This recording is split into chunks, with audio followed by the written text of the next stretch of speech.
Hello, Homestead. Please stand for the pledge. I pledge allegiance to the flag of the United States of America and to the republic for which it stands, one nation, under God, indivisible, with liberty and justice for all. Now for a moment of silence. Hello, Homestead. It's Friday, March 11th, and time for an all-new HHS In-Depth. I'm Elise Wilcox. And I'm Katie Marr. Today's show includes stories over the popular online educational game Kahoot and how teachers at Homestead are taking advantage of it. We'll get you a look at one of Homestead's outstanding performing arts teams, the Winter Guard, as they prepare for the state championship tomorrow. We'll have a story over Homestead's Key Club and learn what the club entails and how you can get involved. And Austin brings you another sports corner. This week, Austin catches up with the boys basketball team as they prepare for regionals tomorrow. We'll have all those stories and more, so stay tuned for another edition of HHS In-Depth.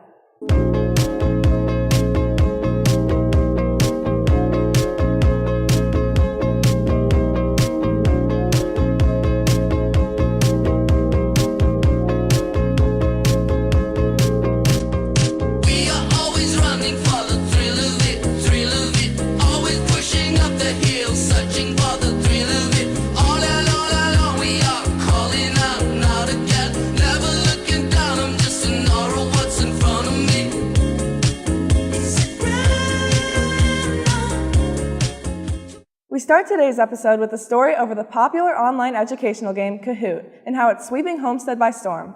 I had a chance to talk with a few teachers about the advantages Kahoot has as an online educational tool. Kahoot is a website that is new to Homestead staff and students this year. It has been used as a great in-class review tool for quizzes and tests. I use Kahoot a lot in class. I think that it's really fun to use as much as possible. And so I usually use it about once a chapter, sometimes with vocabulary, sometimes with grammar, just kind of depends on what we're doing. So pretty regularly. I do a lot of different review games and review activities when it's test time.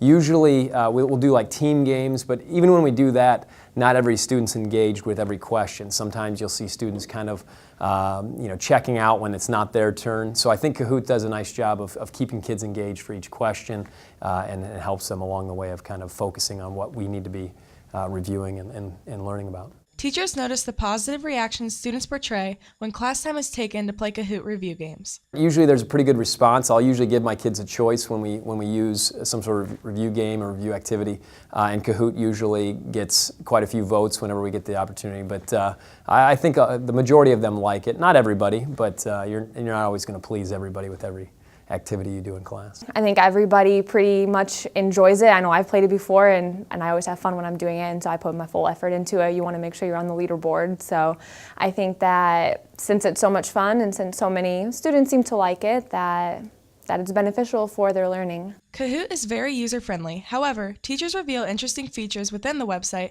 that students at Homestead might not know about. You can search public Kahoots. There's like thousands of them on the website. And so the one that I did today, I found and then just edited to match the class, so they don't always take forever to make.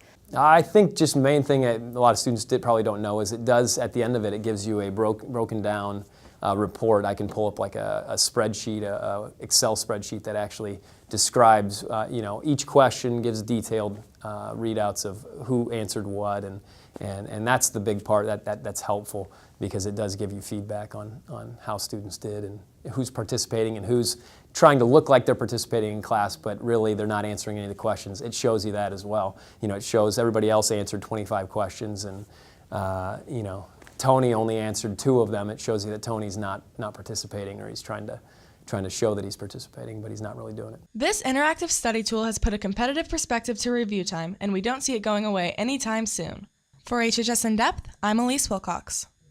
Seniors, Jocelyn's representatives will be delivering graduation products during lunches next Friday, March 18th in the cafeteria annex. You will need to stop by and pick up your order. Only cash or money orders will be accepted at delivery if you owe a balance. Orders must be picked up on that day. All students who are registered for the Parent Club SAT and ACT exams for practice tomorrow morning should arrive at 8:30 a.m. at Homestead door number 26. More information is on the Parent Club website, hhsparentclubfw.com. Please direct questions to hhspracticeexams@gmail.com. Seniors, each year a senior video is shown at graduation on the big screen. Please email your digital photos and short 15-second videos to Casey Stanley or Sahar Moshra. All photos and videos must be of good quality in focus and content appropriate. All photos and videos must be submitted before spring break. Please check your email for additional announcements over this topic. The Homestead Winter Guard team is gearing up for state this weekend at Center Grove High School. HHS In-Depth reporter Sarah Disher brings us a story about the Homestead students who make up this year's Winter Guard. Winter Guard is a performing art here at Homestead that works to create a new and original show each year.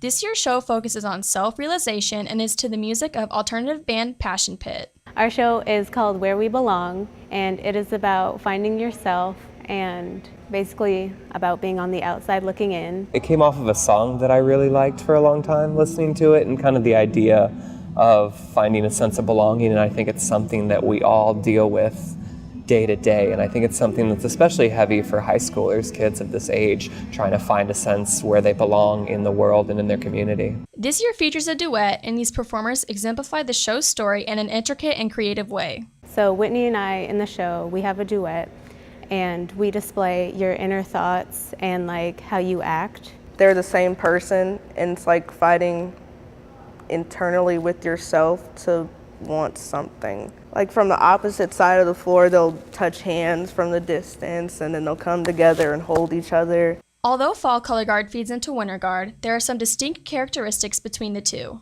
Well, I feel like winter's much harder than fall. Fall is with the band, and we have to interact with them, and more. It's further out from the audience, and then winter's up close, and it's more technical and make sure everything's on point.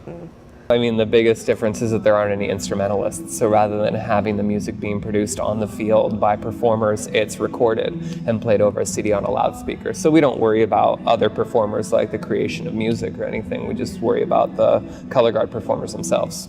In the winter, there are less people, so we can do harder things and more skill sets. In the fall, it's just like basic things because you're just getting to know your equipment. With their season coming to an end this weekend, the group strives to improve their score from last year and perform the best show of their season. Our goal, just like any year, is to make sure that we take the group that we have to their fullest potential. Make sure that we get a show that's complete and that the kids feel really comfortable and confident performing, being able to present a show that's entertaining. Our goal for this year is definitely making it back to where we were for last year and the previous years where we've medaled 3 or 4 years in a row, and we just want to get that again and hopefully get where we were, if not better, with state runner-up from last year. The Color Guard performs at their state competition tomorrow at Center Grove High School. If you have not gotten a chance to see the Winter Guard compete this year, the girls will be performing at Fine Arts Day this spring. Reporting for HHS In Depth, I'm Sarah Disher.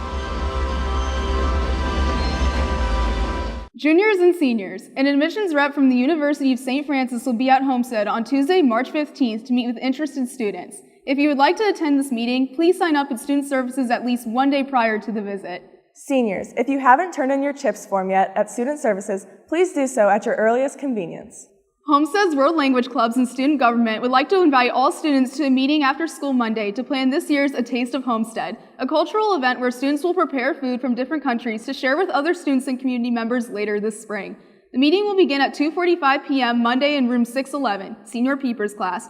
Please stop by and learn about how you can help plan and participate in A Taste of Homestead. Audio Aficionados is canceled next Monday, March 14th, due to Homestead's radio and TV programs going to the state competition in Indianapolis.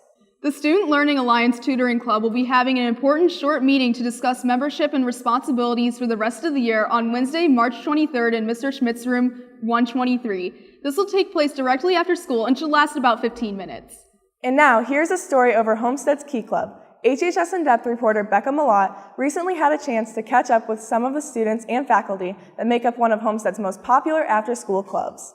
Key Club is the largest and oldest volunteer board at Homestead. It is a nationally known organization that guides students to help others by offering their services to the community.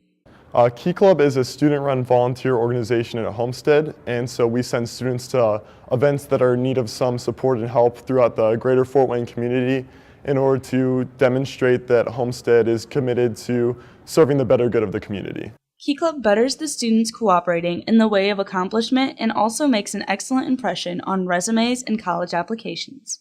At a normal Key Club meeting, the kids come in And then I just start the meeting, we say the Pledge of Allegiance and the Key Club Pledge, and then we just talk about the events that we have at the time. And that's when the sign-ups open up for those events. And then we end each meeting with signing in and looking for anyone that needs a replacement. The usual Key Club meetings consist of signing up for volunteer events and information over future service opportunities. Key Club is one of the largest clubs here at Homestead, and I think that gives us a special opportunity to bring a lot of students together in order to give back to the community. Key Club is different from many other clubs at Homestead because the members are willingly helping out the surrounding area with no desire for reward. Key Club, for one thing, it helps bring everyone into the community. It's a very large club at Homestead. We have over 200 members. And it also helps us to get out into the community and get to know what's going on in Fort Wayne. And it also shows colleges that these students are interested in their community. They want to be a part of the community, and that's something that a lot of colleges look for. Though Key Club is not taking new members at this time, they offer many volunteer opportunities for the members involved. Registration for Key Club is closed for this year, but starting next year, anyone who's interested in joining definitely should. It's anyone can join, and if you come up to the meeting, turn in your information, you're automatically a member of the club. And if you're interested in becoming more of an involved member and a member in good standing, that requires 50 volunteer hours, and 25 of those will be through Key Club run events. And so although the task might seem daunting at first, it's definitely something that I think is well worthwhile in the end. Key Club meets in the community room every Thursday after school for a short informational meeting. I'm Becca Malat reporting for HHS In Depth. And now, here's Austin Render with another Sports Corner. This week, Austin gets us caught up on last weekend's sports news, as well as a drop-by practice to catch up with the boys' basketball team. Hello, Homestead. It's time for another edition of the Sports Corner. The boys' basketball team defeated Muncie Central in the sectional championship last Saturday 67-60 to win their third sectional in as many years. They are now preparing for their third matchup of the season against Carroll, and I had a chance to have some fun with the team and learn more about them behind the scenes. On this week's edition of the Sports Corner, we're going to get to know your sectional champion boys basketball team. You know they've played really well to a 20-5 record on the court, but what are they like off the court? Who is the best dancer on the team? Best dancer, probably Brandon. He's got the moves and pregame. Have to go with Brandon for the best dancer. Eric Martin. Best dancer, Eric, Dirty Rick. Without a doubt, Eric Martin. The way that he whips in, it's insane.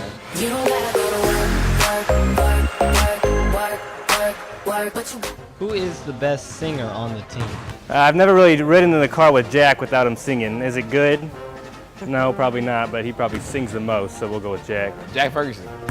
Team's best singer gotta be Jack. Jack Ferguson, baby. All we do is win, win, win, no matter what. Who has the weirdest pregame routine? I guess Taj thinks he's Marshawn Lynch now because he has to have Skittles before every game. Seems to help, so we'll go with that, Taj. Eric has to go pick up Teron before every game. That's probably the weirdest one. I gotta say Taj with the Skittles, man. He gotta eat Skittles before the game. Who has the craziest nickname? Eric Dirty Rick, Dirt Man. Dirty. Who is the best ping pong player on the team? I'm number one. Best ping pong player would probably be me. I mean, I'm unbeatable. I've never lost. I don't lose at ping pong. I gotta say my man Eric again, man. The boys basketball team heads to Logansport tomorrow to take on arch rival Carroll at 10 a.m. at Logansport High School. Make sure you get out there and support your Spartans. We'd like to congratulate the gymnastics team that placed third at regionals, which advances them to the state competition this weekend. The team scored 106.25. Freshman Catherine Milne placed sixth on the vault with a score of 9.125, sixth on the bars with a 9.0, and fourth in the all-around with a season-best 36.325. This will be the team's fifth state appearance in the last 6 years. State is this Saturday, March 12th at Ball State University. The boys basketball team will be heading to Logansport for the regional semifinal tomorrow at 10 a.m. against Carroll. Make sure you get out there and support your Spartan athletes this weekend. Reporting from the Sports Corner this week, I'm Austin Render. Well, that wraps up this week's edition of HHS In Depth. I'm Elise Wilcox. And I'm Katie Marr. Thank you for watching today. And now here are this week's pictures of the week. Congratulations to this week's winners, senior Milena Rossi and freshman Jackson Bone. To submit your photo for Picture of the Week, just email a high-resolution photo with your name and grade level to hhsindepth@gmail.com. Today we leave you with a song exclusive to Homestead's radio station, the .91 FM. Have a great weekend, and we'll see you again next week.